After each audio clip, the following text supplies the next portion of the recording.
No, we talked about pressure points in the hand, we talked about flexibility, we talked about frame integrity, we talked about expanding as far as setting up for your spin connection so that it's not going back and forth, and keeping that magnetic clean. So that was kind of stuff that we talked about ahead of time. So the first one we did a left spin up to Sweetheart. It went 1, 2.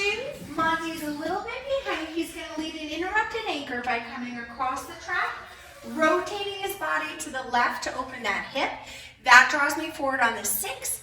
As he backs up into a pinwheel, we have walk, walk. I tuck out 3 and 4, 5 and 6. So again, that goes 1, 2, 3 and 4, 5 and 6. Walk it 1, 2, 3 and 4, 5 and 6. That is a separate piece, but they could be combined right there.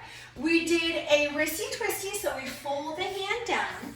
Gentlemen, pick up that left hand out in front, roll to the right, and 5 for her. This is fast for the girl, right? And 5.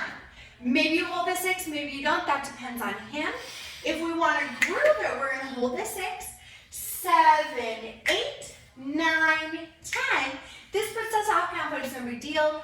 11, block her like you're hurting her. 12 and 13, 14, 15, develop through your 16. Or kind of the easier way would be to go ahead and recover out of the snap on the 6.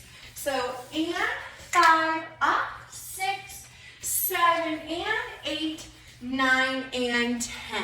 To which the leader has a subtracted step going into that and coming out of that so that you match your footwork and then you're back on normal footwork. Yeah, precisely. Maybe you hold, maybe you hit 5, hold 6, hold 7, come up 8, right? That'll put you right back on the, a good count as well. But there's lots of ways to fudge it and make it work. It doesn't have to be those counts. Cool, everybody good?